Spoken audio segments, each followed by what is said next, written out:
guys, glad you could join me today. I want to go ahead and do a devotional with you.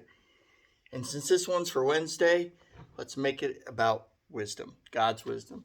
So I want to go ahead and turn back to the book of Psalms today. And I want to talk about something that is a subject that is near and dear to the heart of Jesus.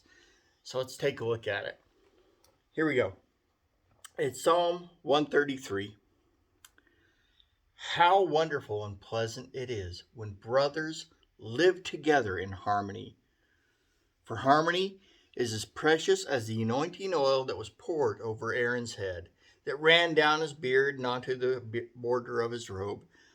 Harmony is as refreshing as the dew from Mount Hermon that falls on the mountains of Zion. And there the Lord has pronounced his blessing, even life everlasting. Okay, so flowery language aside, that we see often in Psalms, he's basically saying how wonderful is harmony between people. Okay? It's something that's so important to God, that his people be united, that we be one. And we throw that away pretty easily. We get into arguments over, sometimes you stop and you look at the craziest things.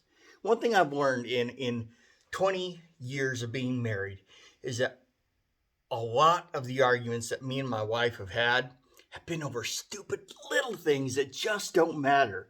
I mean, you get away from that issue a little bit, get a few days between you and the event, and suddenly you realize we were fighting about nothing. And that's just the way we are. We find something, we latch onto it, and we say, this is right, and I'm going to defend it no matter what. And sometimes we're not as right as we think we are. Sometimes it's a matter of opinion. It really doesn't matter between one thing and the other. But this idea of harmony is so important to God. And the beautiful thing about harmony is that it's not everybody being the same. It's not a whole choir of people gathered together and they're all singing the same note. While that it would sound good, it doesn't sound as good as harmony. Because what harmony does is it takes these different sections, people who sing in a different vocal range, and they each sing a note that is different from the other. Maybe it's an octave different, maybe it's just a few intervals different, but regardless, all these notes add up together and they blend together to form something far more beautiful than just a single unified note. That is harmony. It's the same thing with you and me. When we work together doing our own things, but we're all working towards the same thing, the glory of God, it is a beautiful, beautiful thing that happens. And so I just want to encourage you, let little things go. Don't be so quick to die on some hills.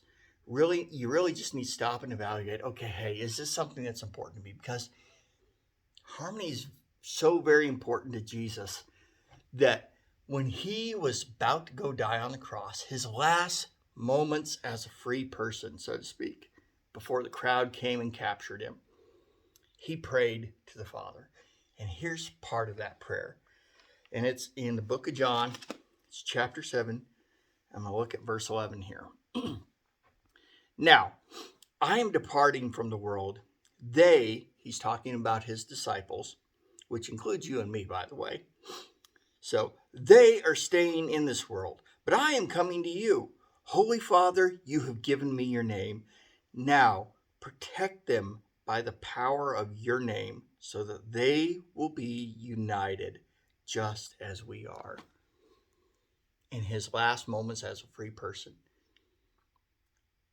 his desire was to see unity in the church, unity among his people. So guys, let's work towards that. Let's make that a personal commitment. That's what I had for you. Just remember, I love you. I'll see you next time.